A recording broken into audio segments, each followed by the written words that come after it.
그럼 먼저 18장 견청정과 19장 의심을 극복함에 의한 청정. 그래서 18장, 19장은 석순이 도반님께서 먼저 발제하시겠습니다. 네.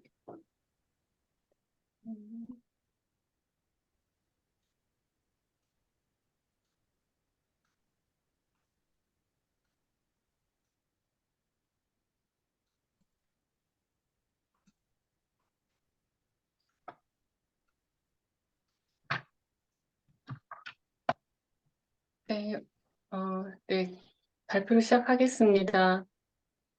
저희가 청정도론 공부한 지도 거의 이제 다음 달이면 이제 마지막 달이에요. 올해는 청정도론 세 권으로 기억이 남을 것 같습니다. 다시 한번 복습을 해보고 저희가 어디쯤 공부하고 있는지를 한번 짚어보고 오늘 수업을 시작하도록 할게요.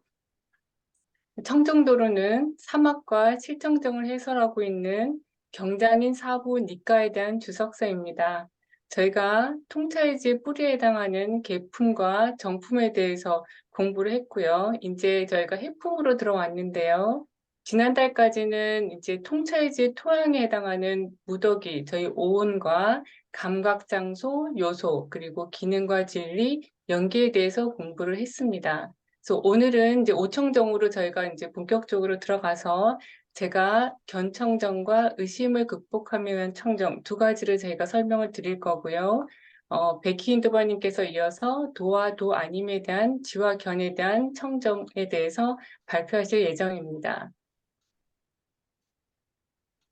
그럼 먼저 견청정에 대해서 살펴보도록 하겠습니다. 견청정이란 정신과 물질을 있는 그대로 보는 것을 말합니다. 그래서 먼저 여기서는 정신과 물질이 무엇인지에 대해서 파악하는 것이 필요합니다. 이 청정도론에서는 이 정신과 물질을 파악하는 것에 대해서 몇 가지 방법을 제시하고 있는데요. 그 중에서 그래도 저희에게 가장 친숙한 무더기, 오온들을 통해서 정신과 물질이 무엇인지를 파악하는 것으로 한번 정리해 보았습니다. 먼저 물질이란 저희가 저희가 무더기, 오온, 그러니까 색, 수상, 행식 중에서 이 색을 물질이라고 하는데요. 이 물질에는 사대라고 불리는 근본 물질, 즉 잠깐만요. 땅, 물, 불, 바람. 네. 땅, 물, 불, 바람 이 사요소인 근본 물질과 이 근본 물질에서 파생된 24가지 물질. 여기에는 눈, 귀, 코, 혀, 몸, 그리고 형상, 소리, 냄새, 맛 등이 포함되고요. 심장 토대도 파생 물질에 포함이 됩니다. 이 색이라는 물질은 변형되는 특징을 가지고 있고 아르마리가 가까운 원인입니다. 다음으로 심장 토대는 이 근본 물질의 도움을 받고 만호와 만호의 아르마리 요소가 생기는 토대가 됩니다. 즉, 이 물질이 심장 토대의 의지처가 되고요. 심장 토대는 이 정신의 의지처가 되는 것입니다. 그래서 이 정신이란 오온 중에서 수상행식을 말하는데 우리가 그 청정도론에서는 마음과 마음 부수질이라고 표현하고 있어요. 그래서 좀 더 자세히 살펴보면 81가지의 세간적인 마음들과 이 마음들과 함께 일어난 느낌의 무더기, 그리고 그와 관련된 인식, 쌍카라, 그리고 아리마리들을 우리가 상행식, 그래서 인식의 무더기, 쌍카라들의 무더기, 아르마리의 무더기, 이렇게 해서 물질은 오온 중에 세 개고 정신은 수상행식, 이렇게 오온을 통해서 정신과 물질을 구별할 수가 있습니다. 이제 이 정신이라는 것은 대상을 향해서 기울이는 특징을 가지고 마찬가지로 아르마리가 가까운 원인인데요. 이 아르마리가 가까운 원인이라는 것은 저희가 앞에서 시비연기를 배울 때 식은 명색에 연해서 식에 연해서 명색이 있다라고 저희가 설명을 하잖아요. 이 식이 아르마리고 이 명색이 지금 저희가 설명하고 있는 정신과 물질입니다. 그래서 이 아르마리가 있을 때 정신과 물질이 있다. 이렇게 이해하시면 되겠습니다. 근데 이 정신과 물질을 파악할 때는 이 수행의 관점에서 볼 때 물질을 먼저 파악을 해야 합니다. 왜냐하면 물질을 파악하는 것이 선명하게 된 사람만이 정신을 파악하는 수행을 할 수 있고 해야 합니다. 그래야만 명상 주제가 강해지고 충만하게 되기 때문입니다. 좀 더 자세히 설명하면 물질을 명상하고 마음의 잡돌이에 가면 물질이 분명하게 드러나고 오염원들이 가라앉아서 그의 마음이 맑아진다라고 표현하고 있어요. 예를 들면 거울이 깨끗해졌을 때 영상이 스스로 분명히 드러나는 것과 같습니다. 이와 같이 물질을 먼저 파악하고 그 다음에 정신을 파악하는 것이 순서대로 수행이 이루어져야 합니다. 네, 이 정신과 물질을 제가 살펴보면서 이 두 가지 정도는 저희가 한번 공유하면서 생각해 보고 싶었어요. 그래서 저희가 공부하는 내용이랑 이렇게 연결돼서 자연스럽게 매칭이 되더라고요. 한번 제가 읽어보겠습니다. 여기서 청정도론에서는 정신과 물질은 서로 의지한다라고 설명을 하고 있어요. 좀 그 예상이 되시겠지만 다섯 무더기, 즉 오온을 가진 존재에서 정신과 물질은 서로 의지해서 일어납니다. 하나가 다른 것을 지탱해 줍니다. 정신을 의지하여 물질이 일어나고 물질을 의지하여 정신이 일어납니다. 볕단 두 개가 서로 의지해서 서 있을 때 한 개는 다른 것의 버팀목이 되고 한 개가 넘어질 때 다른 것도 넘어지는 것과 같습니다. 그러니까 많이 들어보신 내용이죠. 이게 바로 연기를 설명하고 있는 거잖아요. 그래서 지금 저희가 견청정에 해당하는 정신과 물질은 무엇인가라고 저희가 설명을 하고 있을 때 이 정신과 물질은 서로 의지해서 연기로 존재하는 것입니다. 그두 번째로 제가 공유하고 싶은 내용은 정신과 물질이 여기 있을 뿐 중생과 인간이 존재하는 것이 아니다라고 청정도론에서 설명하고 있는데요. 삼계에 속하는 모든 법들은 정신과 물질, 이 두 가지로만 구분됩니다. 이 정신 물질인 이 너머에 중생, 인간, 신 또는 범천은 없습니다. 어, 부품들이 모였을 때 수리라는 단어가 있듯이 무더기, 오온들이 있을 때 중생이라는 일상적인 말이 있을 뿐입니다. 나 등으로 취착하는 온 다섯 가지 무더기들이 있을 때 중생이나 인간이라는 통상적인 또는 인습적인 표현이 있을 뿐 궁극적인 뜻에서 내가 있다라든가 혹은 나라고 거머쥐는 토대가 되는 중생이란 없습니다. 그래서 궁극적인 뜻으로 볼 때 오직 정신과 물질만 있을 뿐입니다. 이렇게 보는 자의 봄을 있는 그대로 봄이라 합니다. 네, 지금 내용에서 보셨듯이 저희가 이제 저희가 어, 이렇게 오온으로 해치해서 보면 오직 정신과 물질만 있을 뿐이지 나라고 할 만한 독립된 실체가 없다. 저희가 계속 저희 생활참선에서 강조하고 있는 무와 공에 대한 표현과 동일하다고 생각이 들었습니다. 그래서 이 눈을 가진 자들만이 존재를 존재 그대로 본다라고 하는데요. 그래서 존재에 대해서 존재를 존재 그대로 보고 존재에 대해 역겨워하고 탐욕을 없애고 소멸을 위해서 도를 닦는다. 이 정신과 물질은 공하고 생명이 없고 관심도 없지만 서로 결합하여 가기도 하고 멈추기도 하고 호기심과 관심을 가진 것처럼 보인다. 네. 그러니까 우리 여기서 이제 정신과 물질을 우리 몸과 마음이라고도 표현할 수가 있겠는데 우리는 중생이라든가 인간이라는 것은 그 일상적인 통상적인 표현일 뿐이고 우리의 본질을 찾아보면 오직 정신과 물질로만 우리가 이루어져 있는데 이 정신과 물질은 결국 공하다라고 저희 생활참선에서 얘기하는 저희 관화선에서 얘기하는 무와 공과 내용이 일맥상통하고 거의 동일하다고 볼 수 있겠습니다. 그래서 결론적으로 이와 같이 여러 가지 방법으로 정신과 물질을 구분하기 때문에 중생이라는 인식, 즉 중생상을 극복한 뒤에 미혹이 없는 경지에 확립돼서 정신과 물질을 있는 그대로 보는 것을 바로 견청정이라고 합니다. 네, 그래서 저희가 이렇게 볼견자를 쓰잖아요. 그래서 저희가 얘기하는 있는 그대로 본다라고 할 때 저희가 정견이라고 하는데 여기 청정도론에서는 무엇을 있는 그대로 보느냐면 정신 물질을 있는 그대로 보는 것을 바로 견청정이라고 합니다. 네. 다음은 19장에서 의심을 극복함에 의한 청정에 대해서 살펴보겠습니다. 의심을 극복함에 의한 청정이란 정신 물질에 대한 조건을 파악함으로써 삼시에 대한 의심을 극복하여 확립된 지혜를 말합니다. 조금 전 앞장에서는 정신과 물질이 무엇인가에 대해서 먼저 설명을 드렸는데요. 여기서는 정신과 물질을 일으키는, 일어나게 하는, 생기게 하는 조건은 무엇인가, 그 조건을 파악함으로써 이 의심을 극복하면 청정을 저희가 확인해 볼 수 있습니다. 그래서 이 정신과 물질은 항상 조건에서 생깁니다. 그래서 먼저 이 정신과 물질을 물질에 대한 이제 조건을 청정도론에서는 이제 총 4가지 정도로 설명을 하고 있는데요.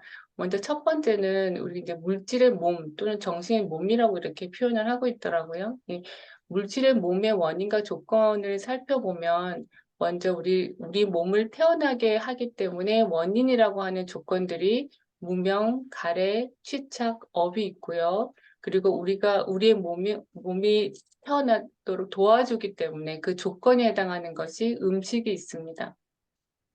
그리고 이것도 물질의 몸을 먼저 그 원인과 조건을 파악한 다음에 이제 정신의 몸을 파악하게 되는데, 예를 들면은 눈과 형상을 조건으로 우리가 안식이라고 그러죠. 눈의 아르마리가 일어난다라는 방식으로 이 정신의 몸도 파악하게 됩니다. 이 정신의 몸이라는 게 사실 표현이 조금 어려웠는데 그냥 뭐 정신의 틀 이렇게 생각하면 될 것 같습니다. 그리고 이 정신과 물질에 대한 조건에 이제 두 번째로 그 조건을 이렇게 구분하는 방법이 있는데, 두 번째로는 이제 물질의 조건을 포함되는 것이 업, 마음, 온도, 음식이라고 구성이 되어 있고요. 그다음에 정신의 조건에 해당하는 것은 이제 공통적인 것과 특별한 것으로 나뉘는데, 공통적인 것에는 우리가 알고 있는 안이비설신이 육경과 그 대상인 육경을 이 공통적인 정신의 조건이라고 합니다. 그래서 왜냐하면 유익한 것 등으로 분류되는 모든 종류의 정신들이 이 육군과 육경으로부터 일어나기 때문에 이 육군과 육경이 정신의 공통적인 조건이 되고요. 그리고 특별한 것으로서는 뭐 지혜롭게 마음의 잡돌이함 등과 같은 것은 유익한 정신의 조건이고, 업 등은 과보로 나타낸 정신의 조건이라고 합니다. 이 외에도 연기의 역관과 순간으로 이 정신과 물질의 조건을 파악하는 방법이 있고요. 그리고 네 번째로 업의 회전과 과보의 회전을 통해서 정신과 물질의 조건을 파악하는 방법이 있습니다. 이 업에 대해서는 굉장히 긴 페이지를 할애해서 설명을 하고 있는데, 저는 이해도 좀 어렵고 해서 일단 페이지는 제가 알려드렸습니다. 203페이지인데요. 업에 대해서 관심이 있으신 분들은 한번 읽어보시면 좋겠습니다. 그래서 이렇게 조건에 따라서 정신과 물질이 일어나는 것을 보고, 현재에도 이렇게 일어나듯이 과거에도 조건으로부터 생겼고 미래에도 조건으로부터 생길 것이다 라고 관찰하고요. 이와 같이 관찰할 때 삼세에 대한 의심이 사라지게 됩니다. 이 삼세는 이제 과거, 현재, 미래를 말하는데, 여기 201페이지 보면 이제 과거, 현재, 미래에 대한 의심이 무엇인지에 대해서 나와 있어요. 그래서 예로 그냥 현재에 대한 것만 보여드리면서 이게 어떤 의심인지 감을 잡으시도록 현재에 대한 의심만 말씀드리겠습니다. 나는 존재하기는 하는가? 나는 존재하지 않는가? 나는 무엇인가? 나는 어떠한가? 이 중생은 어디서 왔는가? 어디로 가게 될 것인가 등의 현재에 대한 의심이 모두 사라진다. 어떻게 하면 이 조건에 따라서 정신 물질이 일어나는 것을 이렇게 보고, 현재에도 그렇듯이 과거, 미래에도 조건으로부터 생길 것이다 라고 관찰함으로써 다음 나는 존재하기는 하는가 등과 같은 현재에 대한 의심이 모두 사라진다는 얘기입니다. 그래서 정신 물질의 조건을 파악함으로써 삼시에 대한 의심을 버리고 얻은 지혜를 바로 의심을 극복함에 의한 청정이라고 합니다. 이 의심을 극복함에 의한 청정은 4가지 같은 말들이 있는데요. 그 첫 번째는 법들의 조건에 대한 지혜인데, 설명드리자면 식은 조건이고 명색은 조건에서 생긴 결과이다. 이 식과 명색 두 법은 조건에 따라 생겼다라고 조건을 파악함에 대한 통찰지가 바로 법들의 조건에 대한 지혜입니다. 그리고 있는 그대로의 지혜 또는 바르게 봄, 의심을 연 것 등이 의심을 극복함에 의한 청정과 같은 말입니다. 네. 의심을 극복함에 의한 청정에서도 두 가지 정도를 좀 공유하고 싶어서 제가 정리해 보았는데요.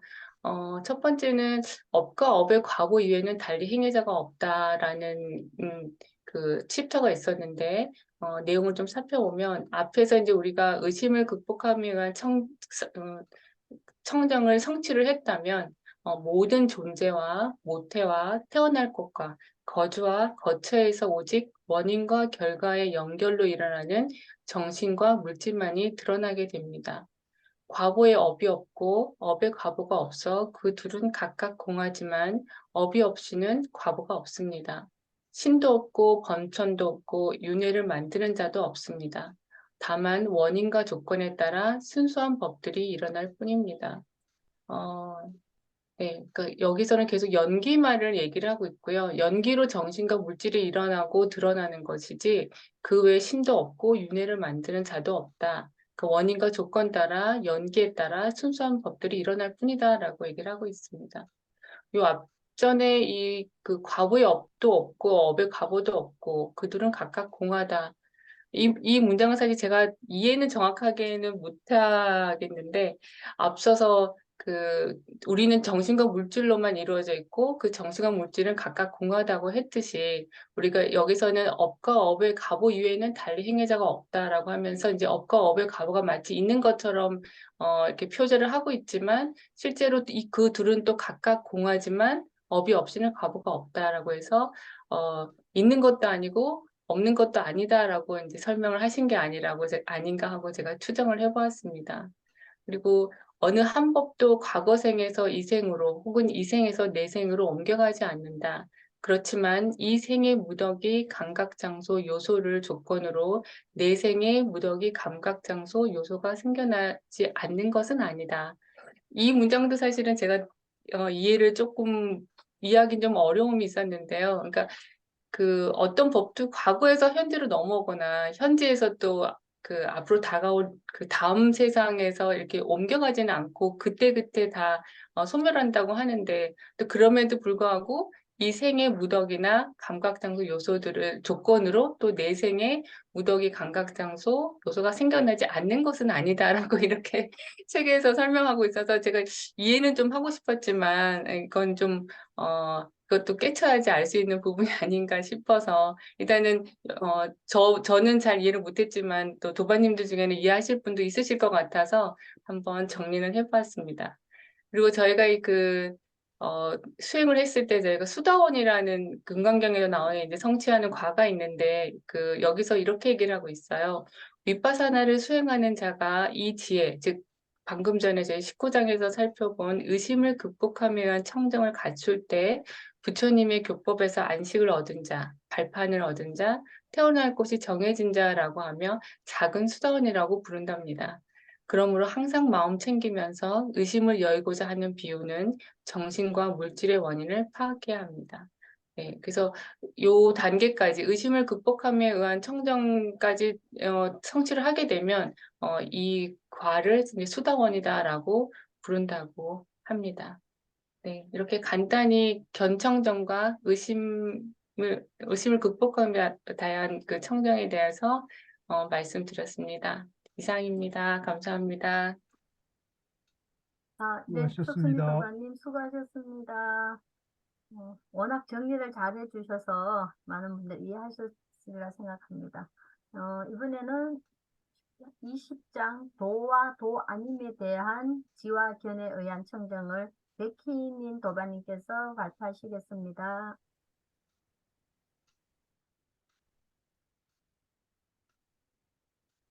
백인도마님 마이크가 꺼져 있는 것 같아요.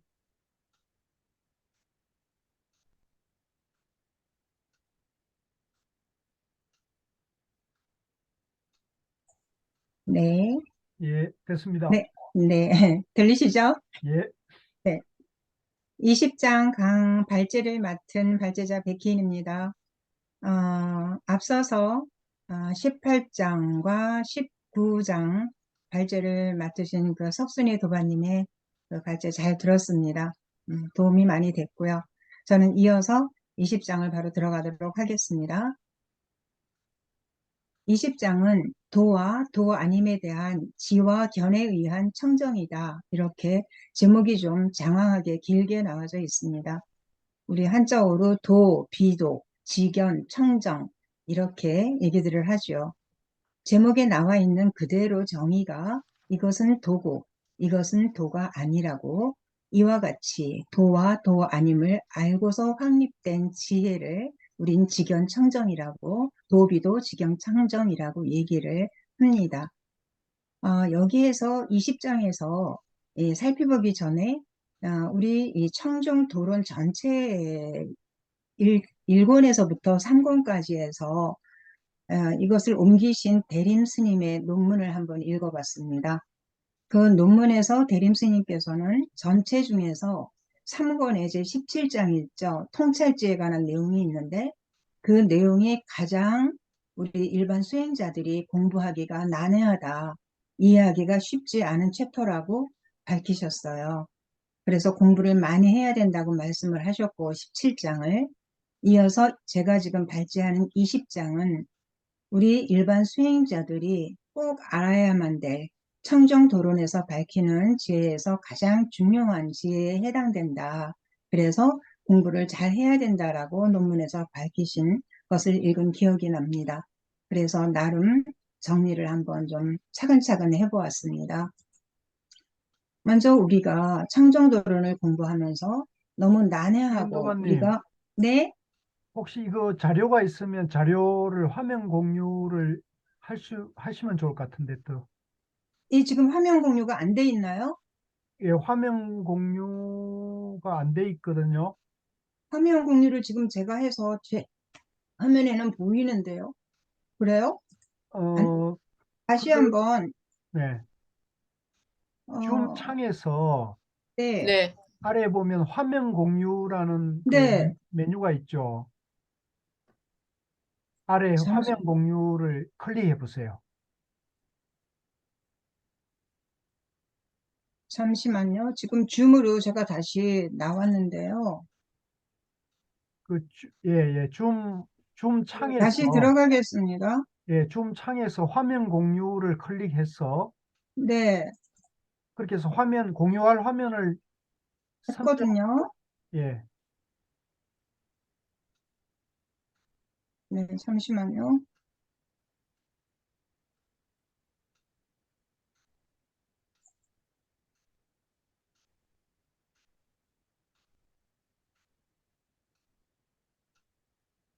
화면 공유는 됐는데, 다른 내용이 들어가 있어요. 그래요? 지금은 컴퓨터 화면이 이제 됐습니다. 예, 이거는, 됐죠, 예, 됐죠. 예, 네, 됐습니다. 빠르게 그러면 다시 하겠습니다. 네. 다시 말씀드리면 오늘 제가 하는 20장이 도, 비도, 직연, 청정이에요.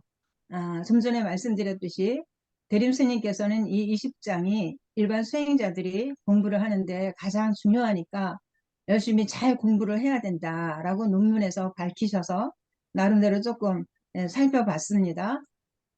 먼저 키워드를 살펴볼 텐데요. 이 20장은 총 12가지 소제목으로 분류를 하셨어요. 처음에 명상의 지혜서부터 12번째 도, 비도, 도와 도 아님을 구분하는 거로 이 20장을 마무리를 지어져 있는데 하나씩 소제목을 잠시 짧게나마 먼저 살펴보도록 하겠습니다. 명상의 지혜에는 우리 윗바사나 16가지 지혜가 있어요. 16가지 지혜 중에서 세 번째 지혜에 해당됩니다. 그리고 그 각각의 윗바사나 지혜는 전부 우리 앞서 석순이 도반님께서 발제하셨듯이 모든 정신과 물질 법들에 대해서 무상고 무아를 관찰하고 반조하는 지혜라고 합니다. 이렇게 우리가 명상의 지혜를 반조하고 관찰을 할 때 어떤 일들이 어떤 지혜가 확립이 되냐 하면 통찰지라는 지혜와 통달지라는 지혜가 확립이 된다고 합니다. 통찰지는 우리 다들 아시다시피 한자로 음사를 해서 반야라 그러죠. 반야지, 빨리어로 빤야라고 합니다. 그대로 음사된 통찰지를 우리는 반야라고 하고요. 이 반야를 통해서 한 단계 더 성취된 지혜, 좀 더 한 단계 업그레이드된 지혜를 빠리냐, 통달지라고 합니다. 무엇인가에 다 통달했다 하는 그런 의미로 이해하시면 좀 더 빠르실 듯 합니다. 뒤에서 이 부분에 대해서 설명을 드릴 거고요. 그런 다음에 우리 20장에서 중요하게 나오는 단어가 깔라빠입니다. 깔라빠라는 뜻은 무더기, 묶음이라는 뜻이에요. 그래서 이 깔라빠에는 24가지 깔라빠가 있습니다. 이 부분도 뒤에서 설명드릴게요. 그리고 각각의 깔라빠에 대해서 40가지로 관찰을 합니다.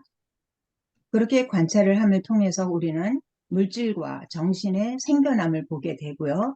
각각의 물질에 대해서 7개조를 또는 정신의 7개조를 통해서 명상지혜를 확립해 나갑니다. 이렇게 명상지혜를 확립해 나갔을 때 가장 중요한 18가지 중요한 윗바사나가 일어나게 됩니다. 18가지 중요한 윗바사나는 무상에서 시작을 해서 물러섬에 대한 관찰로 18가지 윗바사나를 하게 됩니다. 이러한 명상의 지혜가 확립이 되어서 마지막으로 우리는 일어나고 사라짐을 관찰하는 지혜가 성립되는데요. 이렇게 일어나고 사라짐을 관찰하는 지혜가 확립되어졌을 때 우리는 윗바사나의 경계에 부딪히게 됩니다. 윗바사나의 경계는 우리가 보통 경계라 그러면 순경계가 있고 역경계가 있죠. 우리가 참선할 때도. 그런데 여기에서 윗바사나의 경계는 순경계입니다. 그러니까 안 좋은 부정의 경계가 아니라 굉장히 긍정적인 경계이기는 하지만 그래도 윗바사나의 경계는 우리가 버려야 될 그런 경계라고 하는데 10가지가 있고요. 이 10가지 각각에 대해서 다시 3가지씩 우리가 마음에서 이렇게 잡돌이 갈무리해야 될 그런 부분들이 있습니다. 그래서 총 30가지 경계가 생기게 되는 거죠. 이 30가지 경계의 얽힘을 풀었을 때, 이 얽힘이 제대로 풀렸을 때 우리는 이것은 도다, 이것은 도가 아니다. 얽힘을 풀지 못했을 때는 우리는 도가 아니다 라고 얘기를 할 수 있고요. 다 풀었을 때 우리는 바른 도에 들어가고 바른 도를 확립해서 결국은 도를 이루는 거죠. 그래서 그것을 우리는 도성제다. 이렇게 얘기를 한다고 이 20장의 전체적인 내용은 그렇습니다. 그러면 이제 한 가지씩 좀 살펴보도록 할게요. 윗바사나의 16가지 지혜 중에서 3번째 지혜라고 말씀을 드렸습니다. 명상의 지혜는 우리 소제목으로 가장 먼저 나오는 지혜예요. 그러면 16가지 지혜가 도대체 무엇인가? 그리고 그에 앞서서 윗바사나 하는데 도대체 윗바사나는 무엇인가? 그러니까 윗바사나는 초기 불교에서만 쓰이는 고유명사가 아니라는 말씀을 드리고요. 다들 아시죠? 우리 도반님들도. 위하고 바사나의 합성어고 위라는 뜻은 모든 것, 다양한 이런 정말 다양한 뜻을 갖고 있고요. 바사나라는 것은 무엇을 꿰뚫어 보다라는 의미가 있잖아요. 그래서 윗바사나는 모든 것을 꿰뚫어 보는 지혜, 그것을 말하는 겁니다. 그래서 윗바사나는 초기 불교를 하시는 분들만 윗바사나 하는 것이 아니라 이 단어의 이름이 단어명이 윗바사나일 뿐이지 우리 참선하는 사람들도 충분히 윗바사나를 현재 하고 있습니다. 그래서 윗바사나를 가지고 하는 수행을 윗바사나 수행이라고 그냥 이름을 붙여서 말하고 있는 거죠. 어찌되었건 16가지 지혜 중에서 정신과 물질을 분석하는 지혜는 앞서서 발제해 주신 견청정에 해당이 됩니다. 그런 다음 원인과 조건을 식별하는 지혜는 19장에는 의심을 극복함에 의한 청정으로 우리가 나뉘어서 살펴봤고요. 지금 제가 하는 명상의 지혜와 또 생멸의 지혜 전반부라고 얘기가 나와져 있습니다. 생멸의 지혜 전반부는 그러면 후반부도 있겠죠. 후반부는 이 윗바사나 16가지 지혜 중에서 5번 이후의 지혜를 생멸의 지혜 후반부라고 얘기합니다. 그래서 20장은 명상의 지혜하고 생멸의 지혜를 확립하는 그러한 챕터다. 이렇게 생각하시면 되고요. 여기에서 지혜를 확립을 했을 때 우리 앞서 말씀드린 윗바사나의 경계가 나타날 수 있다라고 말씀을 드렸습니다. 그렇다면 나머지 5번에서부터 나머지 12번 수순하는 지혜까지가 다음 달에 발제를 하실 부분에 대한 해당이 되는 거고요. 13번째 보트라부의 지혜에서부터 반조의 지혜까지가 그 이후에 22장 직연 청정에 대한 내용입니다. 이렇게 해서 오늘 저는 3번 지혜와 4번 생멸의 지혜를 볼 겁니다. 자, 우리가 명상의 지혜에서 윗바사나 지혜를 확립을 하고 할 때 가장 기본적인 게 깔라빠에 대한 명상을 해야 된다라고 도론에서 얘기를 하고 있습니다. 우리 좀 전에 깔라빠라는 것은 묶음이라는 말씀을 드렸어요. 초기 불교에서는 모든 그 묶음을 법수로 얘기를 하죠. 우리가 색수상행식 있죠. 오온이 있고 12연기가 있고 또 육군이 있고 육경이 있고 또 뭐가 있나요? 또 뭐 37보리분법이 있고 이런 식으로 다 묶음으로 초기 불교에서는 윗바사나를 합니다. 그래서 모든 그 깔라빠가 24가지가 있어요. 24가지에 대해서 각각의 명상을 하는 겁니다. 그것이 명상에 대한 지혜를 확립하는 제일 첫 번째 관건이다. 이렇게 생각하시면 되겠습니다. 그런데 여기에서 이 지혜라는 말이 다양한 뜻이 있는데 앞서서 통잘지와 통달지를 구분을 했습니다. 우리가 2권이었나요? 초월지라는 그 부분을 발제를 어느 분이 하셨어요. 그래서 초월지라는 통찰지라는 것은 알았다는 지혜예요. 초월지라는 통찰지를 알았다는 지혜가 안 것의 통달지다. 그 부분에 대해서 통달했다는 거죠. 그래서 법들의 개별적인 특징을 조사해서 생기는 통찰지입니다. 여기서 법들의 개별적인 특징이라는 것은 자상을 얘기합니다. 우리가 또 여기서 법을 보는데 법에는 두 가지가 있죠. 부처님의 가르침을 법이라고 일반적으로 알고 있습니다. 또 하나 초기 경전에서 부처님께서는 이 법을 굉장히 그 외연을 확대하셔서 우주 만물의 존재를 전부 법들이라고 말씀을 하셨습니다. 그런 각각의 법들, 그러니까 여기에서 법은 우주 만물의 그 존재 그 자체를 얘기를 하는 거겠죠.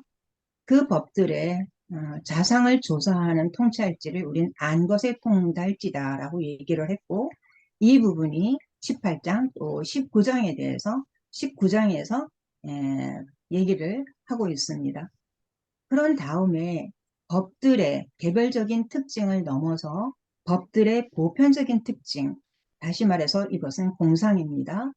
그런 공상을 대상으로 가지는 꿰뚫어서 통찰해보는 윗바사나의 통찰지를 우리는 조사의 통달지라고 얘기를 하고 이 조사의 통달지에 대한 부분이 지금 발제하는 20장의 내용입니다.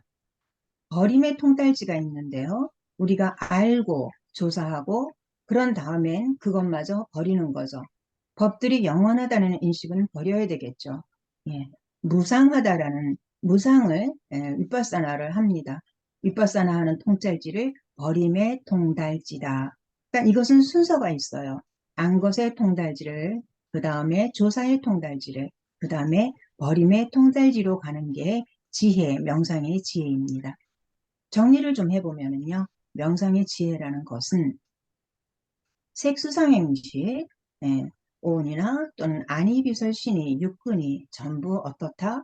무상고 무아로 구분하는 것을 명상의 지혜라고 하고요. 참새의 어떤 물질이든지 모든 물질은 형성된 법들은 부서지고 두려웠고 고갱이가 없고 이것들을 전부 무상고 무아로 요약해서 구분하는 통찰지를 명상의 지혜라고 한다는 거죠.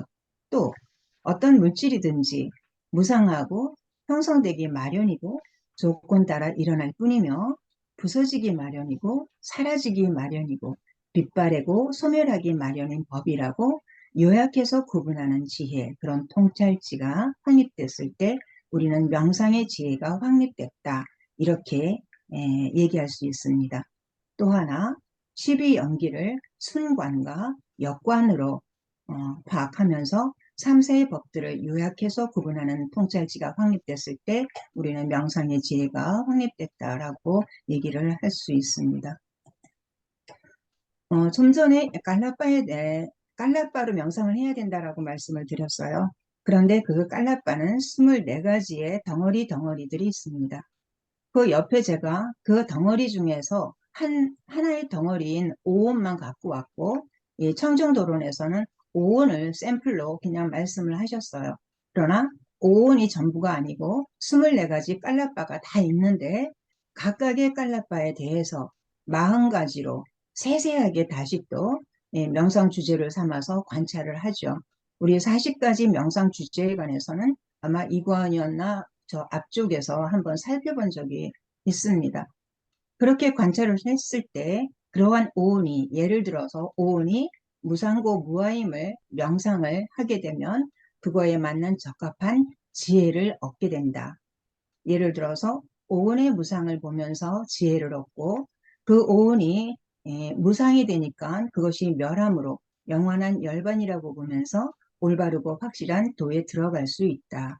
그래서 24가지 깔라빠를 40가지로 관찰해서 명상의 지혜가 생겼을 때 우리는 확실한 성실한 도에 들어간다, 이렇게 얘기를 하고 있습니다. 그럼에도 불구하고 명상의 지혜를 성취하지 못하는 경우가 생긴다고 부처님께서는 친절하게 지금 말씀을 하고 계세요. 이렇게 했는데도 불구하고 너희들이 명상의 지혜를 성취하지 못할 경우에는 다시 또 9가지의 방법을 제시하고 계십니다. 5군이 있죠. 뭐 삼매도 있고요. 믿음서부터 시작해서 믿음, 뭐 정진, 삼매, 뭐 또 뭐죠? 마음챙김, 통찰지, 아마 그렇게 5개가 5군일 거예요. 그 5군을 밝히는 9가지 방법에 대해서 쭉 설명을 하고 계십니다. 여기에서 우리 지난 앞서서 발제하신 그 석순이 도반님의 그 내용 중에서 상카라라는 표현들이 나왔는데, 이 상카라들을 우리 도반님들이 잘 알고 계셨으면 싶어서 다 알고 계시겠지만 한 번 더 부연 설명을 하도록 하겠습니다. 보통 상카라는 한자어로 행이라고 번역을 합니다. 그래서 행이라고 번역을 했기 때문에 행 그러면 우리가 기본적으로 뭔가 행동, 움직이는 것을 생각을 합니다. 그렇지만 부처님 경전 곳곳에서 상카라라는 표현들이 나오는데 이 상카라들은 다양한 의미를 지니고 있습니다. 그래서 행 하나로 퉁쳐서 번역을 해서 우리가 경전을 읽다 보면은 굉장히 이해가 안 되는 부분들이 생기기도 합니다. 예를 들어서 상카라 하면은 먼저 재행무상이 떠오릅니다. 삼법인 있죠. 재행무상. 그럴 때 행입니다. 상카라이죠. 그럴 때 그 재행무상의 행은 형성된 것들이라는 뜻이에요. 그래서 재행무상이라는 것은 모든 형성된 것들은 무상하다. 이렇게 이해를 하시면 이해가 쉽게 될 것 같고요. 또 온 색수상행식에도 행이 있죠. 색수상행식. 그럴 때 행이라는 것을 상카라라 그러는데, 그럴 때의 행은 심리 현상들입니다. 우리 앞서서 정신이 있고 그 정신으로 인해서 물질로 인해서 정신을 본다 그랬잖아요. 그래서 우리 이 색수상행식의 오온의 행은 뭐죠? 지금 말씀드린 그 심리 현상들을 얘기하는 거예요. 또 하나 있습니다. 12연기에서 무명행식, 앞서서 12연기 얘기가 나왔는데요. 무명행식에서 또 행이 나옵니다. 그 행은 까르마입니다. 의도적 행위들. 그래서 모든 행은 전부 복수로 사용된다. 그래서 상카라들은 그런 다양한 뜻들이 있다. 또 신구의 삼업을 얘기할 때 우리는 신행, 구행 이렇게 의행하고 또 행자를 붙입니다. 이때의 행도 까르마, 의도적 행위들을 얘기한다고 합니다. 그래서 이것을 좀 구분해서 우리가 경전을 읽거나 또는 어록을 읽다 보면은 조금 더 쉽게 이해가 됩니다. 어찌됐건 우리 명상의 40가지 관찰을 통해서도 명상을 지혜를 얻지 못했을 때 이런 9가지 방법으로 중간에 그만두지 말고 꾸준히 지혜를 확립해라 라고 부처님께서는 말씀하고 계십니다. 이제 물질과 정신의 그 지혜는 물질과 정신의 생겨남을 봄으로 인해 가지고 지혜가 좀 더 확립이 된다. 이렇게 도론에서는 얘기를 하고 있습니다. 물질은 어디서 생겨나는가? 업, 마음, 음식, 온도에서 생긴다. 그리고 이렇게 업이나 마음, 음식, 온도에서 생긴 이 물질들을 다시 7개조를 나누어서 명상을 해라. 이렇게 또 제시를 하고 있습니다. 업에서 생긴 물질은 또 다양하게 또 이제 분류가 돼요. 그렇지만 우리는 청정도론을 깊이 공부하는 것이 아니라 청정도론이 말하고자 하는 내용을 포괄적으로 우리가 캐치를 하는 것이기 때문에 굳이 구체적인 이 세세한 내용까지는 이제 공부할 필요가 없다라고 생각을 합니다. 관심이 있으시면 읽어보시면 될 것 같고요. 결론은 물질의 생겨남은 물질에 대해서 7가지 방법으로 명상을 하는데 어떻게 하냐면 무상고 무아로 계속 본다는 얘기예요. 그런 다음에 상카라들을 명상을 하는 것이 물질의 7개조를 통한 명상입니다. 똑같은 방법으로 정신의 생겨남을 볼 수 있죠. 그리고 정신의 7개조를 통한 명상도 할 수 있습니다. 앞서 또 나왔던 얘기인데 81가지 세간적인 마음의 일어남을 통하여 본다 그랬는데 초기경에서는 81가지 세간적인 마음이라고 하지만 또 다른 또 학자들에 의해서는 89가지라고 좀 더 세분돼서 구분하시는 분들도 계시고요. 그래서 이 숫자는 우리가 공부하는 입장에서 초기 불교를 공부하지 않은 입장에서는 그렇게 의미를 두지 않아도 될 듯 합니다. 어찌됐건 물질과 정신의 생겨남을 봄으로 인해 가지고 정신의 7개조, 물질의 7개조를 통한 명상을 한다. 그런데 그 명상은 어떻게 하느냐? 무상고 무아로 통찰한다. 무상고 무아로 윗바사나 한다. 이렇게 이해를 하시면 되겠습니다. 이렇게 무상고 무아로 통찰을 하면서 정신과 물질의 7개조로 나누어서 명상을 하게 되면은 18가지 중요한 윗바사나 지혜가 생기게 되는데요. 그 18가지에 대해서 이 청정도론에서는 이렇게 얘기를 하고 있습니다. 무상의 관찰로 시작한다. 무상고 무아 쭉 해서 물러섬에 이르기까지 관찰하고 조사하고 그러한 것을 우리는 윗바사나 한다는 얘기입니다. 그래서 무너짐의 관찰로 시작해서 버림의 통달지를 통해서 18가지 중요한 윗바사나를 통찰하면서 그 반대되는 법들을 버린다. 그랬을 때 우리는 도가 바른 도를 확립하는 거고 반대되는 법들을 버리지 못했을 때 바른 도가 아니다. 이렇게 얘기를 합니다. 이제 이렇게 명상에 7가지 방법으로도 명상을 하고 가장 기본적으로 이 모든 것들은 무상고 무아를 통찰하는 건데 이 무상고 무아는 일어나고 사라짐을 관찰하는 지혜입니다. 그래서 이 지혜는 그나마 윗바사나의 지혜 중에서는 초보적이다. 이렇게 얘기를 하는데요. 현재의 법들이 변하는 것을 관하는 통찰지, 그야말로 무상함을 관찰하는 통찰지입니다. 여기에서 생과 멸에 대해서 얘기가 나와요. 우리가 보통 생멸하면은 우리 선에서는 초기불교에서는 시간적인 개념으로 생멸을 본다. 그래서 그런 시간의 생멸이 아니라 연기적으로 생멸을 봐야 된다라고 우리는 알고 있습니다. 여기에서 도론에서 얘기하는 지금 이 챕터에서 얘기하고 있는 생멸은 시간적인 생멸이 아니고 조건, 연기적인 생멸을 얘기하고 있다고 저는 이해하고 있습니다. 생이라는 것은 그야말로 일어나는 것, 새로 생기고 태어나고 멸이라는 것은 그 반대되는 경우 부서지고 무너지고 변하기 마련인 특징, 그것을 멸한다고 20장에서는 얘기를 하고 있고요. 예를 들어서 류트를 갖고 소리가 나는데 그 류트는 자기가 스스로 소리 나는 게 아니라 류트하고 류트의 목과 사람의 적절한 노력을 조건으로 생기는 거라고 그랬습니다. 모든 물질과 정신도 없었던 것이 생기고 생겼다가는 사라진다. 찰나생, 찰나멸하는 거죠. 그래서 있는 것도 아니고 없는 것도 아니고 이런 얘기가 나오지 않나 싶습니다.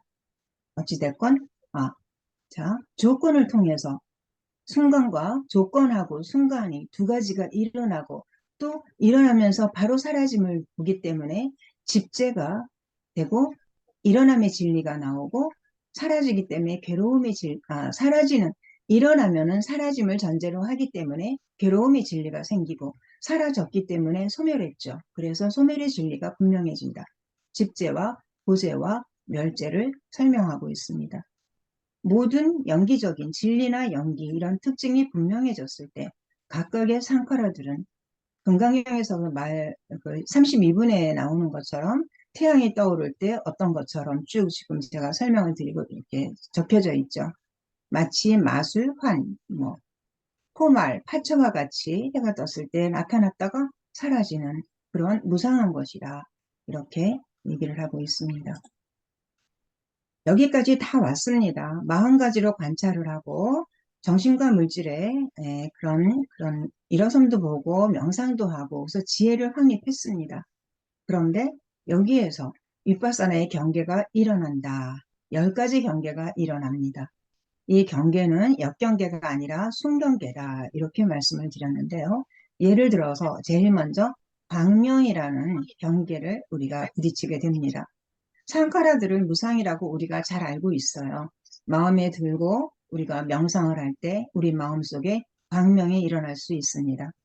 그런데 이 광명이 일어났을 때 그 광명을 법이라고 생각을 하고 마음이 그쪽으로 전향합니다. 아, 이것이 법이구나. 내가 광명이 보였구나. 수행을 하다 보니까 나는 한소식을 했네. 나는 어느 정도 수행에 무르익었네. 우리 참선할 때도 그러잖아요. 그랬을 때 그것으로 인해서 내 마음은 조금 산만해질 수 있다는 거죠. 그래서 그것이 들뜸이라 그러고요. 그래서 있는 그대로 그 광명조차도 일어났다가 사라지는 무상한 것인데 그걸 있는 그대로 꿰뚫어 알지 못하고 광명에 집착을 하게 되는 경우가 있습니다. 그런데 이 광명이라는 경계가 일어나는 그러한 것은 사마타와 윗바사나를 다 성취한 그러한 자들한테 일어난다 그래요. 아무한테 일어나는 게 아니라 어느 경지까지 다 도달한 분한테 광명이라는 경계가 나타나는데 이것도 경계다. 그래서 버려야 될 법이다. 이렇게 부처님께서는 말씀을 하시고 있고요. 그 아래 쭉 보시면 전부 다 굉장히 좋은 거예요. 그런데 재미난 것은 자, 10번을 보시면은요, 윗바사나에 대한 욕구, 모든 것을 통찰해서 꿰뚫어 보는 지혜를 내가 갖고 싶은 거예요. 그리고 어떤 광명 등으로 윗바사나가 아주 장엄될 때, 그거를 계속 얻고 싶어지게 되죠. 그렇게 되면은 어떠한 수준까지 올라갔다 하더라도 미세한 욕구가 일어난다고 그래요. 그런데 그 수행하는 사람은 그게 경계인지 아닌지조차도 파악할 수가 없는 그러한 또 경지가 있다고 합니다. 그런 것을 이제 위파사나 경계라 그러는데 일어나지 않는 경우가 있어요. 이미 진리를 통찰한 성스러운 제자, 아라한 이상의 제자들은 경계가 일어나지 않는데요. 또 그릇되게 위파사나를 수행하는 자, 위파사나는 모든 것을 꿰뚫어서 통찰해야 되는데 그렇게 통찰하지 못하는 수행자는 경계조차도 일어나지 않고요. 또 그 40가지 명상 주제를 또 놓쳐버렸어요. 그래서 좀 게으르게 한다 그럽니다. 그러면 아예 경계조차도 일어나지 않는데요. 이 3가지 중에 우리가 어디에 해당되는지 한번 생각해 보는 것도 재미있을 듯 합니다. 이제 마지막입니다. 결론은 이렇게 윗바사나의 경계까지도 얘기를 했는데 여기에서 한 가지 더 설명해 놓쳤네요. 이 10가지 경계가 끝나는 게 아니라 다시 각각에 대해서 우리는 자만심이 들어요. 또 사견이 일어납니다. 자기만의 사견이 막 생겼어요. 내가 뭔가 한 것 같은. 그리고 자만이 들어요. 그렇게 하다고 여기에 집착하게 됩니다. 우리 10번의 욕구에 집착이죠. 계속해서 그런 상황이 되고 싶어요. 윗바사나의 평온과 전황의 평온을 경험을 했으니까 계속 그러고 싶은 거예요. 그런 것은 3가지 각각의 경계가 생깁니다. 사견과 자만과 가래라고 얘기를 해요. 초기 불교에서는 가래를 굉장히 중요하게 다루고 있습니다. 우린 좀 쉽게 좀 집착이다라고 승화해서 생각을 해도 되겠습니다. 그렇게 해서 총 30가지 윗바사나 경계가 생기는 거예요. 그랬을 때 이 30가지 윗바사나 경계를 그게 다 얽히고 설켜 있어요. 그것을 풀었을 때 우리는 바른 도를 확립하는 거고요. 그 중에서 한 가지라고 풀지를 못했을 때 우리는 바른도를 얻지 못한 것이다라고 구분하는 지혜가 생기게 됩니다. 경계가 일어날 때 이건 무상한 거야. 형성된 거고 조건 따라 일어났을 뿐이고 부서지기 마련이고 사라지기 마련이고 빛바래기 마련이고 소멸하기 마련인 법이다라고 통찰지로 한계를 정한 뒤 면밀히 조사한다. 조사의 통달지입니다. 그리고 앞서 얘기한 이것은 무상하고 쭉쭉 가서 소멸하기 마련인 법이다는 완전히 정형구예요. 무상에 대한 정형구이기 때문에 항상 이렇게 얘기가 나옵니다. 또 다른 표현으로 하자면 지배력을 내가 행사할 수 없다는 뜻에서 무하다라고 설명하고 있습니다. 만약에 내가 무엇이 내 것이다라면 내 맘대로 다 할 수 있어야 되죠. 프란치스코 교황이 그 말씀하셨듯이 뭐 예뻐져라 하면은 내가 예뻐져야 되거든요. 근데 예뻐지고 안 예뻐지고 내가 내 맘대로 할 수 있는 부분이 아닙니다. 그렇기 때문에 나라는 게 있을 수가 없지요. 그런 의미에서도 또 무하다 이렇게 생각할 수 있고요. 생겼다가 없어지는 거, 모든 것이 변하니까 무상한 거고, 일어나고 사라짐에 의해서 압박이 있기 때문에 괴로움이라고 꿰뚫어 한다. 그렇게 알았을 때 우리는 바른도를 확립한다. 이렇게 생각을 할 수 있습니다. 정리를 하면은 견청정으로 정신과 물질을 구분함으로써 괴로움의 진리를 우리는 확립을 했고요. 19장의 의심을 극복함에 의한 청정으로 조건을 파악했습니다. 그래서 일어남의 진리를 받습니다. 이제 20장에서는 도, 비도에 대해서 바른 지혜를 얻어서 바른 도를 강조했습니다. 30가지 그러한 경계를 다 풀어라. 그러면서 강조함으로써 바른 도로 지혜를 삼아야 된다. 이렇게 말씀을 하고 계십니다. 이렇게 해서 이 전체가 도와 도와 아님의 구분에 대해서 마지막으로 정리를 했고요.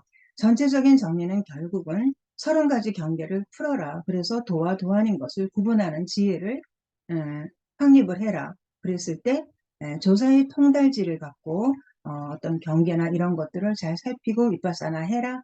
이렇게 이 20장 챕터에서는 얘기를 하고 있다고 생각을 합니다. 이상으로 아주 빠르게 제가 설명을 마구마구 드렸어요. 이상입니다. 네, 수고하셨습니다.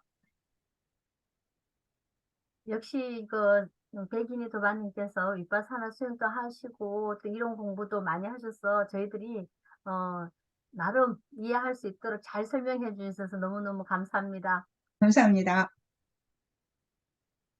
그럼 오늘 18장부터 20장까지 지혜 윗바사나의 청정에 대해서 발표해 주신 내용에서 서로 허심탄회하게 이런저런 얘기 나누는 시간으로 하겠습니다. 그 희인도반님 네, 그 공유를 풀어주시면은 이제 네, 예.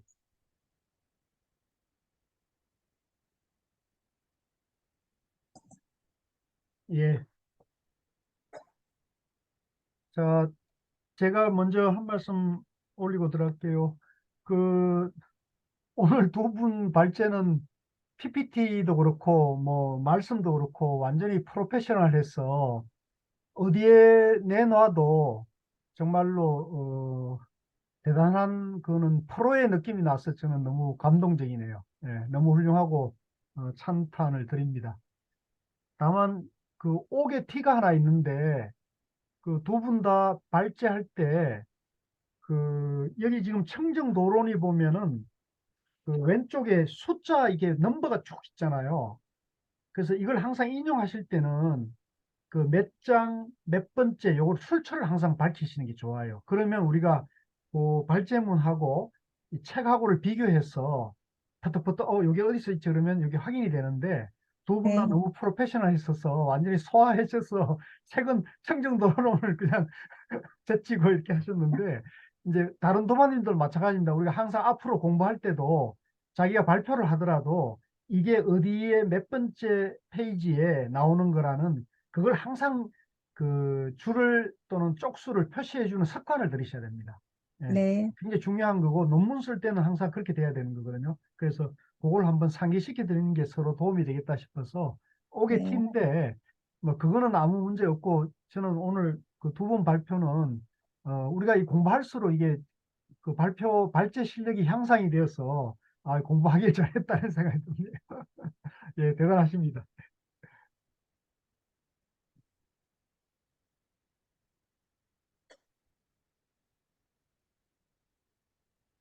그 우선 들으시죠. 뭐 발제 발표하신 두 분이 석순이 도마님, 백인 도마님 순서로 그 공부하시고 발제하시면서 소감 한마디씩 한번 일단 간단하게 한번 듣고 시작하죠. 뭐. 백힌드버님 먼저 하시겠어요? 순서대로 하라고 말씀하셨어요. 저는 좀 급하게 준비하느라고, 백힌드버님 역시 이 육바사나 수행하신 분과 이 책으로만 지금 전혀 수업을 듣지 않은 상태에서 책으로 이해한 사람과의 그 비교가 되는 것 같습니다. 저는 이제, 제가 이해한 부분하고 그 이해한 부분을 이제 저희가 공부하는 생활 참선하고 좀 연결해서 도움이 되는 부분 쪽으로 이렇게 좀 준비를 좀 해서 좀 간단하게 준비를 했었고요. 예, 그래서 오늘 백기도원님 뒤에 쭉 설명해 주신 거 들으면서 깔라바에 대해서 조금 더 이해가 되고 그런 전문적인 용어에 대해서 알게 되어서 많은 도움이 되었습니다. 그래서 저희가 이제 지금 세 번째 청정도로를 공부하고 있잖아요. 사실은 처음에 정말 막막했는데 어떻게 하다 보니까 거의 다 끝나가네요. 그리고 특히 이번 장 같은 경우에는 저는 이제 물론 청정도론 그 책에서 제시하는 내용들을 그냥 순수하게 받아들이는 것도 도움이 되겠지만 저는 계속 이 청정도를 보면서 저희가 공부하는 거랑 자꾸 비교가 됐었어요. 이거는 이렇게 다르구나, 이거는 이렇게 같구나라고 하면서 이제 좀 비교를 하면서 자꾸 보게 됐었는데 요번에 제가 맡은 이제 그 견청정하고 18장, 19장은 저희 내용하고 뭐라 그럴까 저희가 지금 공부하는 생활참선 가나선의 어떤 기초가 된다고 할까요?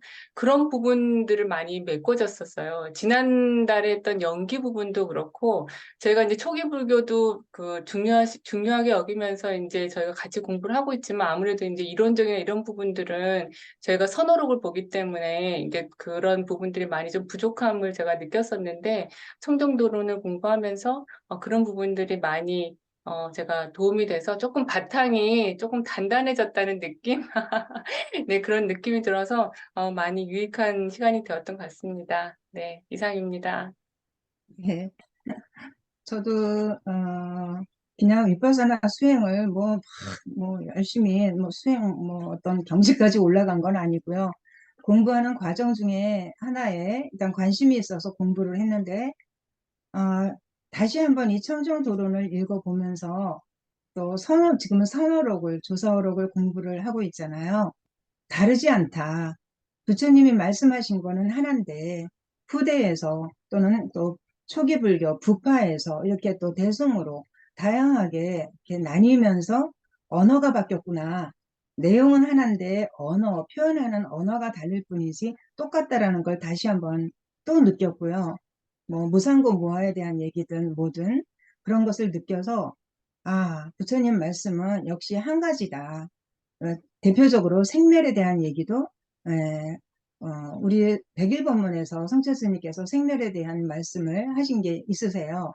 거기에서도 아함에서 그러니까 소승이라고 폄하하면서 얘기를 그걸 시간생멸로 봐가지고 소승이라고 얘기했다. 그런 얘기인데 그렇게 봐서는 안 된다라고 말씀하신 거를 읽은 적이 있는데 마찬가지로 우리가 어떠한 이 초기경을 보거나 청정도론을 봤을 때 그 속이 의미하는 바가 부처님이 과연 무엇을 얘기를 하시려고 이런 얘기를 하셨을까라고 한 번만 되짚어서 생각해 본다면 크게 무리가 우리가 이해하는데 없을 것 같고 똑같은 얘기를 하고 또 하나는 지금 석순이 도반님께서 말씀하신 것처럼 청정도론보다도 일단 초기경을 공부를 하라고 저는 주위에 제 도반들한테 얘기를 많이 합니다.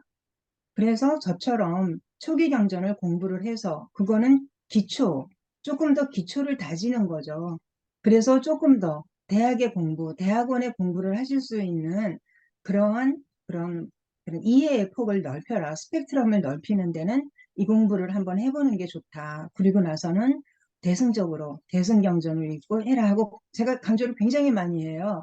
제 경험상 그렇기 때문에, 그리고 그게 그렇게 크게 틀리지 않은 방향이라고 저는 자부를 하고 있습니다. 그래서 오늘 이렇게 공부를 하게 돼서 청정도론을 공부를 하게 되고 또 도반님들께서 발제하시는 거를 보면서 다시 한번 또 제가 이렇구나라고 깨닫는 것들도 많아요. 그래서 도움을 많이 받고 있습니다. 감사합니다.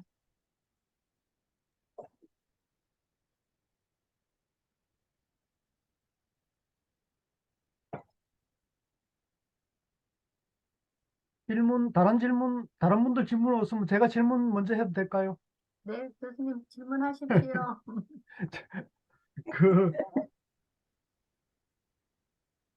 그, 아까 이제 그 백인 도마님께서 발표하시면서 초기 불교라는 용어를 쓰셨어요.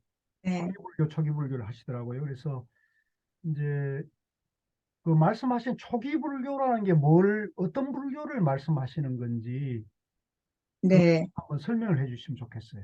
부처님이 인멸하시고 100년까지 인멸하시고 그 이후를 학자들마다 다른 견해가 있을 수도 있겠으나 제가 알고 있는 바로는 인멸하시고 100년까지를 초기 불교라고 한다. 특히 인멸하시고 30년까지를 근본 불교라고 하고요.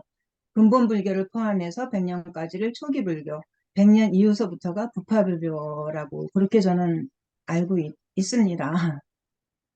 그래서 아까 네, 지금 청정도론을 이제 발제하시면서 초기 불교 네, 네, 그랬잖아요. 예. 그러면 그때 사용하신 그 초기 불교라는 개념은 방금 말씀하신 그때를 지칭하는 건가요? 네, 100년 안쪽이고 100년 안쪽에서 만들어진 여러 가지 책들이 니까야라고 사부경장 뭐 이런 것들로 정리가 되어져 있는 거로 알고 있습니다.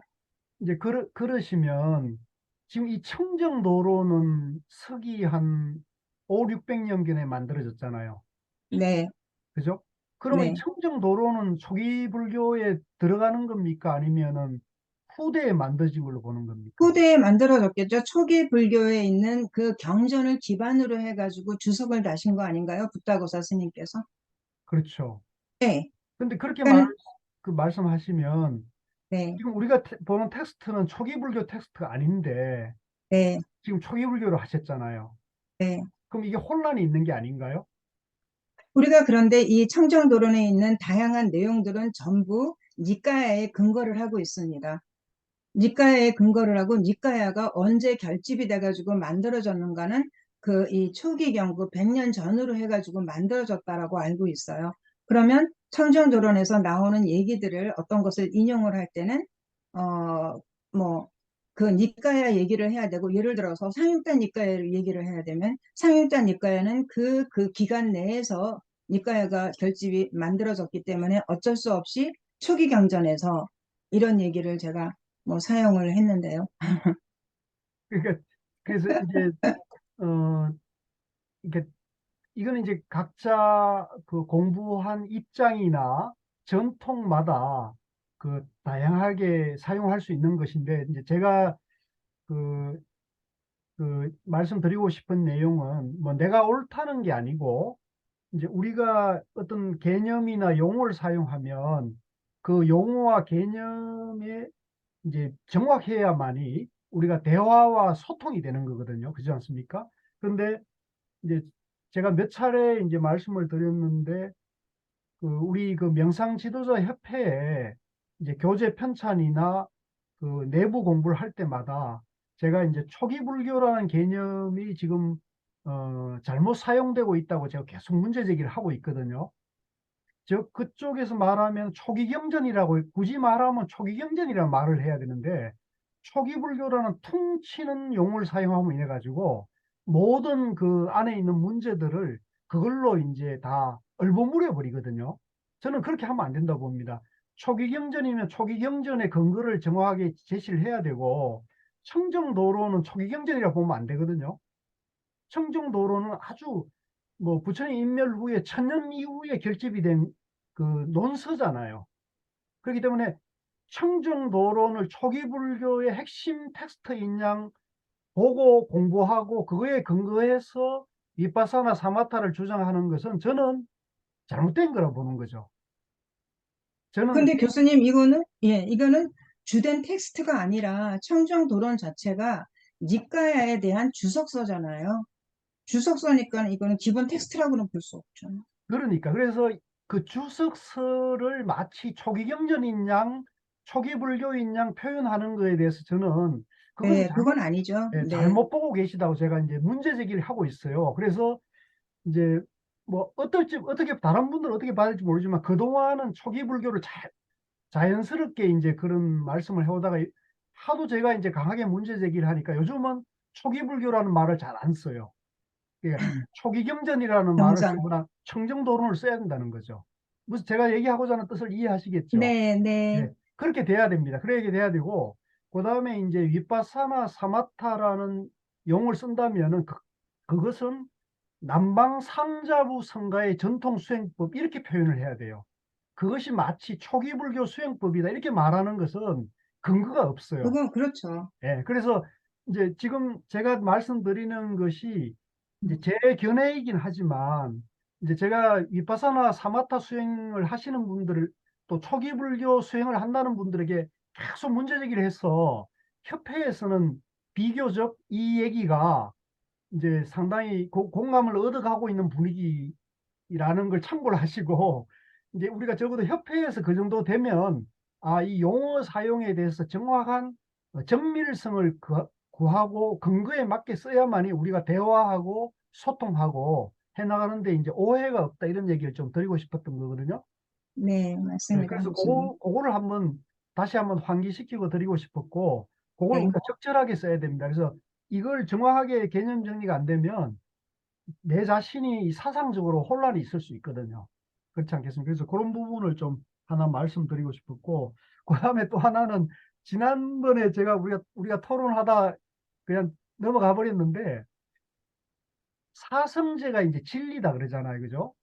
이제 고집멸도가 진리다 그랬을 때 괴로움이 왜 진리일까에 대해서 제가 의문을 한번 제기했잖아요. 네, 왜 우리가 괴로움을 왜 진리라 했을까? 이렇게 했을 때 이제 우리 그 히인도마님께서 이제 우리가 괴로움에서 그 괴로움을 벗어나는 그 괴로움에서 벗어나는 그 진리의 길을 도라 하기 때문에 그것을 이제 진리라고 한 것이 아니냐는 그런 뜻의 말씀을 하신 것 같은데 교수님께서 질문하신 내용은 예. 태어남이 왜 고냐? 그 말씀을 하셨어요. 왜 태어나는 게 성스러운, 태어나는 게 왜 고냐고 말씀을 하셨어요. 그래서, 내가 그렇게 얘기했나요? 네, 예. 그래서 태어나는 것이 사라지는 거, 우리 일어나면 사라짐을 벌써 안에 갖고 있으니까 그래서 고다. 그런데 교수님께서 왜 성스러운 진리라고 그러냐? 그렇게 또 질문하셨어요. 음. 그래서 왜 성스러운 질문이 것까지는 제가 답을 못 드렸습니다. 그러니까 제가 맞췄던 초점은 태어남이 왜 고냐고라는 거는 저는 이제 전제를 깔은 것 같고 괴로움이 왜 진리냐는 거죠. 고제가 이제 사성제에서는 고제가 진리잖아요. 네, 집도 진리고 이제 멸도 진리고 도도 진리잖아요. 네. 그러면 멸도 할 때 도가 진리인 거는 저 이해되거든요. 또 멸도 진리라고 하는 것도 이해가 돼요. 근데 이제 고를 진리라 그러니까 괴로움이 진리다 이렇게 되면 이제 우리가 괴로움을 진리로 받아들이면 우리가 고행하는 거, 괴로움에 쌓여 있는 것도 도의 세계다. 이렇게 되면 우리가 도를 왜 닦지? 진리는 뭐지? 이런 의문이 생기는 거죠. 이건 내가 이제 요즘 갖고 있는 의문이에요. 교수님, 그 도를 너무 그 도라는 단어에 천착하시기 때문에 괴로움이 왜 도를 우리가 이루어서 나가야 될 도라고 지금 같은 개념으로 보고 계신데 그거는 좀 다른 방향을 좀 틀어서 보셔야 되지 않을까. 그리고 기본적으로 진리라는 것은 예, 우리가 변하지 않는 것이 진리인 거잖아요. 이 세상의 모든 것은 변한다고 하지만 변하지 않는 것이 진리고 그 진리가 바로 사성제다. 예, 변하지 않기 때문에 그래서 진리라는 거고 도라는 것을 그 일반적인 도라고 생각하시면은 그거는 좀 다른 것 같은데요, 방향이. 너무 단어에만 천착하시는 것 그렇게 말씀하실 수도 있겠네요. 이렇게 일단 이제 그 단어의 집착보다도 이제 그렇게 되면은 이제 어쨌든 우리가 교리를 이해하고 또 그걸 이제 안내할 때 이제 내가 생각할 때 이게 모순이 발견되는 게 아니냐는 생각이 들어서 이제 그러면 이걸 우리가 어떻게 이해하고 설명하는 것이 바른 법에 대한 진리에 대한 정견일까 이걸 제가 한번 우리가 일깨우고 이걸 어떻게 설명해야지 어떻게 이해해야지 이렇게 돼서 그런 거니까 일단 뭐 그 정도로 얘기하고요. 예, 넘어가시죠. 같아요. 보우 스님께서는 그 저희 삼법인에서 그 일체 계고는 빼야 한다. 열반 적정이 우리 그 선의 입장이다라고 말씀을 하셨잖아요. 지금 이제 박 교수님 얘기하신 거랑 그 일맥상통하는 것 같은데요. 그래서 저희는 본래 부채이기 때문에 사실은 고가 없다라고 얘기를 해서 일체 계고는 이제 남방불교에서는 그렇게 주장하지만 저희 선에서는 일체 계고가 아니라 열반 적정 포함해서 삼법인이다. 이렇게 설명을 하고 계시고 성태 스님께서는 그냥 이렇게 일체계급을 포함시켜서 사법인으로 얘기를 하는 경우도 있고 뭐 삼법인을 하면 일체계급을 빼거나 아니면 열반적정 이렇게 둘 중에 하나를 이렇게 넣는 경우도 있다라고 이렇게 그냥 풀어서 다 설명을 하고 계시던데요. 그러니까는 선에서, 그러니까 뭐 열반 적정을 집어넣든 일체고고를 집어넣든 그것은 별로 저는 의미가 하나도 거기에 우리가 매여 있을 거는 아니라고 봐요. 삼법인이든 사법인이 중요한 게 아니잖아요. 근데 이제 고통을 볼 때, 이게 저희가 본래 성불이라고 하면, 이제 저희 본래 성불이면은 현실 극락이니까 사실 이제 고통 자체가 없는 걸로 공으로 보기 때문에, 그래서 지금 고랑 그 연계돼서 이렇게 강조를 하시는 것 같아요. 제가 이해하기로는. 저는 그냥 선에서는 이렇게 얘기를 하는구나. 그리고 남방 상자부에서는 저렇게 얘기를 하고 있구나. 그냥 있는 이 그대로 선에서 가장 중요하게 생각하는 게 본래 부처니까, 우리는 본래 부처이기 이게 때문에. 이제 말씀이 나와서 그러는데 제가 요 얘기만 하고 마무리 지어도 좋을 것 같은데요. 그 백일본문에는 보면 그 사성제를 이제 사제라 그러잖아요. 그 사제를 생멸사제로 이해하는 거와 진여사제로 이해하는 두 가지 방법을 제시를 하고 있어요. 네. 그랬을 때 이제 생멸사제로 하면은 그게 잘 이해하기가 저는 어렵다고 보는 거예요.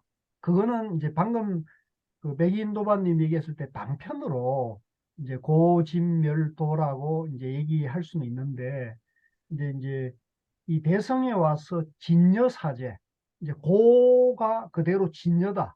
괴로움 자체가 연기 세계고 그대로 진리이다. 다만 그걸 괴로움을 괴로움으로 집착하고 받아들이면 괴로움이 생기는 거죠. 근데 네. 그 괴로움을 괴로움으로 보지 않고 연기로 보면은 네. 그대로 진여의 네. 깨달음 세계가 되는 거잖아요. 그래서 그걸 이제 진여 사제로 봐야 된다 이렇게 얘기하는 게 있거든요. 그래서 그 차이를 이제 그게 이제 소위 말하는 남방 상자부 성가에서 교리를 해석하는 방식과 이제 대성에서 교리를 해석하는 차이점이 굳이 따진다면 그런 데서 나타나요.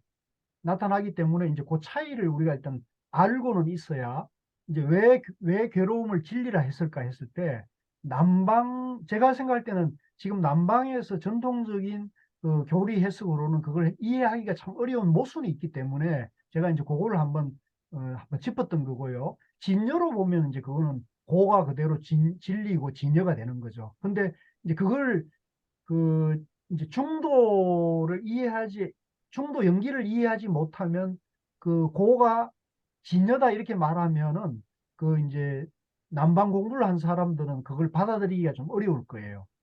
그래서 그런 부분을 우리가 조금 열린 시각에서 이제 해야 될 과제가 있겠다는 생각이 들어서 이제 한번 짚었던 겁니다. 예, 교수님, 그럼 그 명상 아카데미의 그 교수님들, 그 예. 남방 불교 쪽 공부하신 분들은 뭐라고 얘기하시나요? 왜 고가 진리냐고 질문을 했을 때 그분들 의견도 좀 궁금하네요. 진도가 아직 그거지 안 나갔어요. 아, 네. 지금 제가 우리 백인 도마님이나 우리 도마님께 시범을 하고 있는 거예요. 지금 한번 아, 네. 해보게. 이렇게 해서 이제 갈고 닦아가지고 이제 협회가 하는 거지. 이해하시겠죠? 네. 저는 많은 준비를 하고 있는 거예요, 지금. 예, 자, 웃자고 한 얘기고요.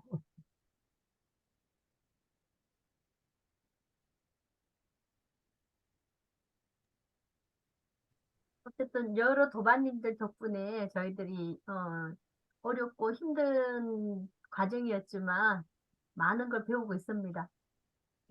저는 오늘 특히 그 백희님 도반님께서 그 상카라들 해서 우리가 하기는 지금 행이라 했을 때 그 부분을 세 개의 행으로 나누어서 자세하게 좀 이해할 수 있도록 설명해 준 것이 저희 도반님들한테도 나름 음, 행운, 모행, 12연기에서 행가, 그 재행무상일 때 행, 또 오온에 있어서의 그 행원에 대해서 나눠서 설명해 주신 부분들도 우리 도반님들한테 도움이 되지 않았을까 하는 그런 생각을 해봤습니다.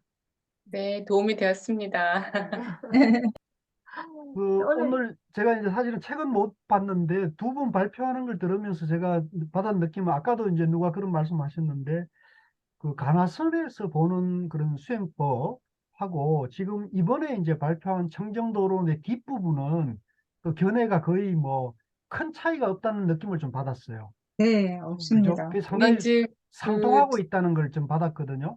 이제 근데 그런 이제 면에서 저희가 가나선을 공부했기 때문에 이제 가나선하고 유사한 거가 눈에 더 띄니까요. 그렇게 정리를 했는데 예를 들어서 업이라든가 그런 부분에 있어서는 사실은 저희는 업은 없는 거로 저희가 그렇게 가나선에서는 공부를 하잖아요. 떼치면. 근데 이제 여기서는 업에 대해서 굉장히 자세하게 얘기를 하고 있고, 뭐, 그 윤회도 얘기를 하고 있고, 그렇게 하고 있어서, 물론 이제 뭐, 궁극적으로는 윤회도 없다라는 그런 표현이 있어. 저는 이제 그런 표현만 이제 가지고 와서 이제 저희랑 일치한다라고 이렇게 설명을 드렸지만 내용 전체적으로 보면 사실은 좀 다른 부분도 있습니다. 예, 예. 예, 근데 물론이죠. 업은 저희가 이제 공부를 안 하다 보니까 이게 뭐 재생력 이렇게 얘기가 나오면은 너무 막막해가지고 어떻게 정리를 해볼 수가 없었어요.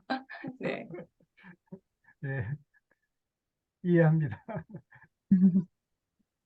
그럼 오늘 이제 정리해도 될까요? 예, 더 고- 질문 예, 없으십니까? 예, 질문 없으면 공부는 정리하고요. 오늘 이제 새로 우리 윤희영 도반님하고 이영국 님이 네. 이제 이 세미나에 동참을 했으니까 좀 인사 같이 나누고, 예, 그러시죠.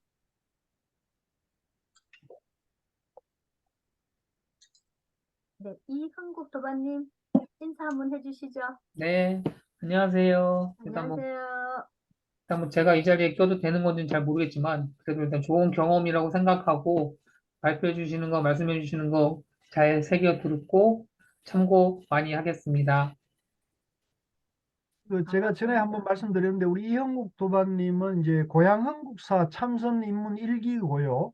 지금 이제 한국사 불교대학에서 이제 심화 공부를 하고 있고 계시고 이제 이형국님은 영국 국적을 가지고 있는 영국에서 한 18년, 한 20년 가까이 영국에서 이제 직장 생활도 하고 공부도 하고 해서 영어를 잘 하셔요. 그래서 앞으로 이제 우리 공부하는 내용을 영어권에서 이제 프로그램을 운영하거나 영어로 운영하는데 좋은 인재로서 역할을 할 수 있는 분이어가지고 제가 이제 그 한국사의 명상 템플스테이를 운영하고 이럴 때마다 조교로서 같이 활동을 하시고 계십니다.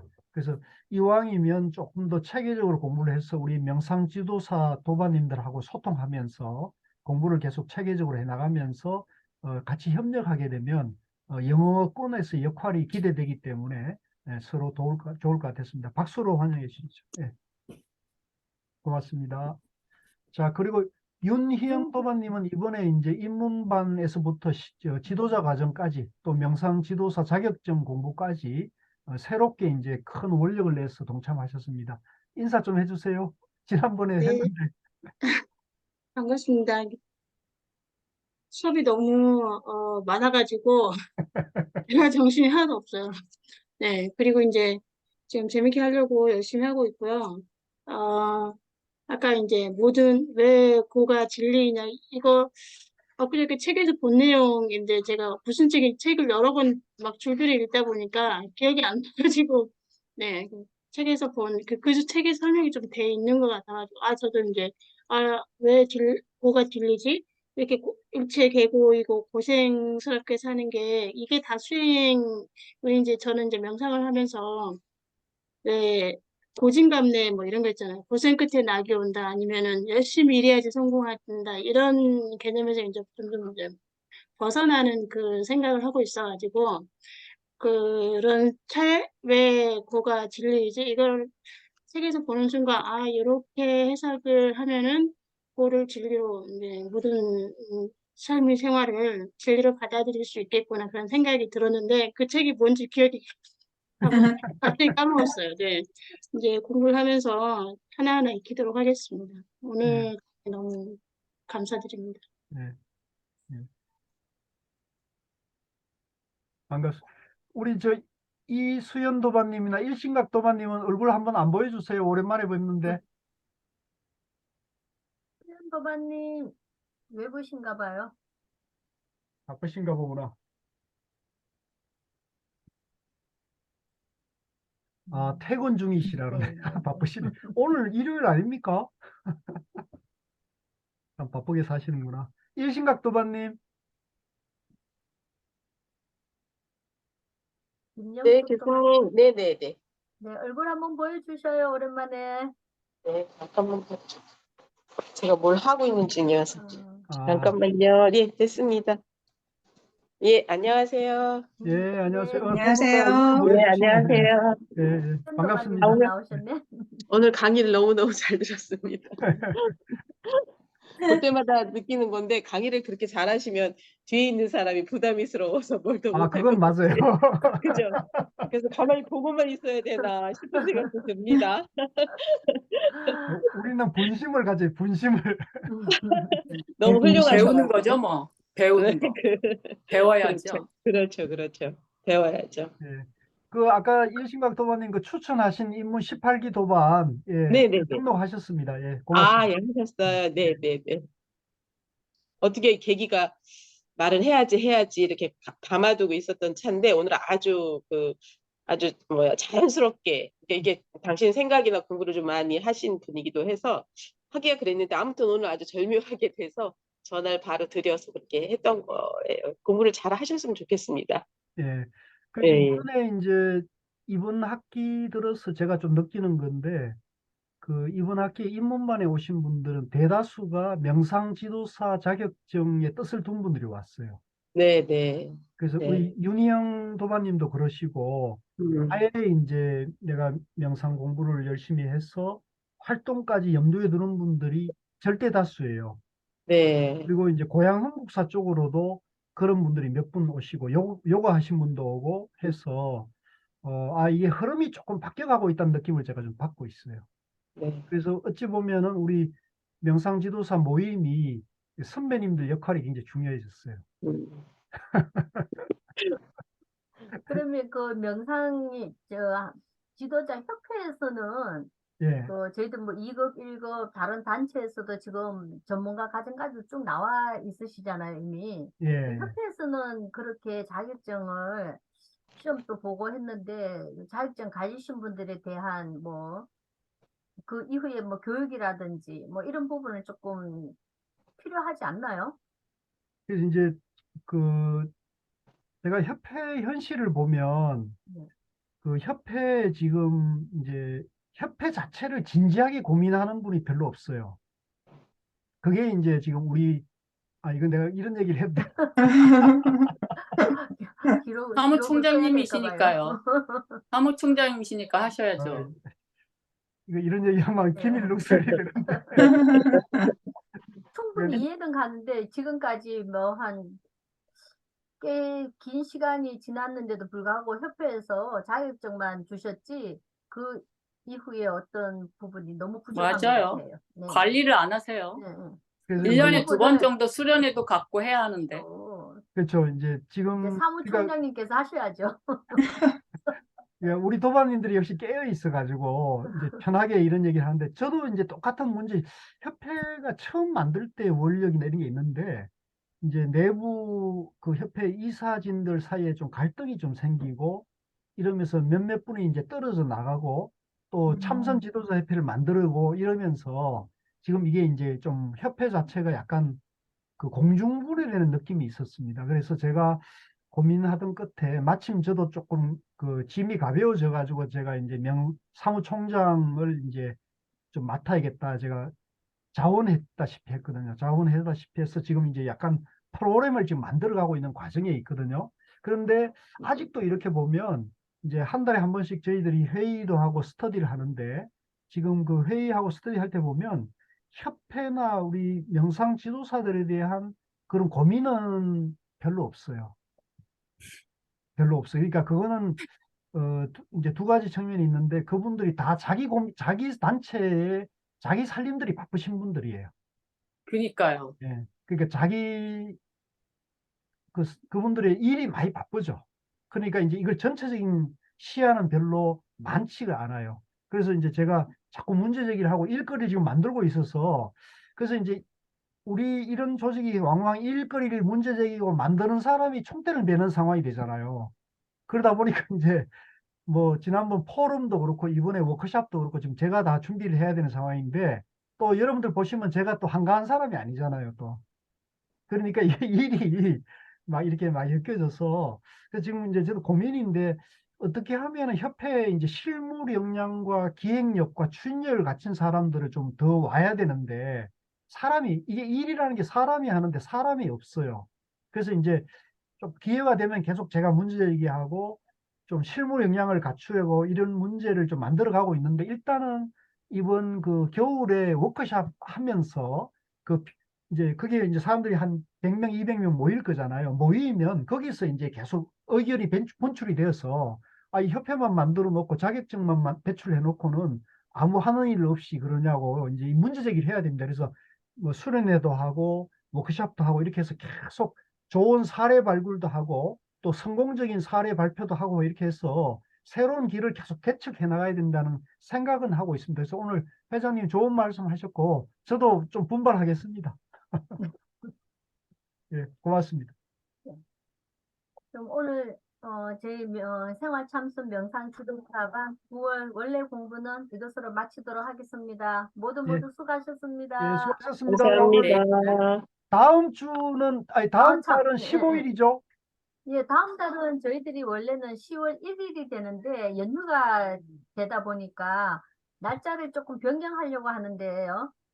그 다음 주 7, 8, 9도 마찬가지 또 연휴고 해서 차라리 셋째 주로 해서 10월 15일 날 하는 것이 어떨까 싶습니다. 도반님들 괜찮으실까요? 좋습니다. 네. 네. 그러면 아예 10월 정하시죠. 10월 15일 하는 걸로 공지하겠습니다. 예, 그렇게 네. 하고 마지막은 제 발제고 그 앞은 누구 발표죠? 회장님이요. 회장님요? 하고 예. 또 오늘 아니 마지막으로 김영숙 도반님 또 한 곡지 하셔야 되지 않을까요? 아, 저는 다음에 하겠습니다. 다음이 없습니다, 왜요? 지금. 이심간 당근. 도반님 하세요. 다음에 저는 그러면 할게요. 이제 다음에 이제 세 파트 남았으니까 제가 이현숙 도반님하고 저랑 그다음 교수님 이렇게 이현숙 네네. 도반님 한번 전화 마무리하면 드려보겠습니다. 되겠네요. 네네네. 네. 예, 좋습니다. 네. 모두 건강하시고요. 네, 감사합니다. 감사합니다. 네, 감사합니다. 감사합니다. 편안한 밤 되세요. 행복하세요.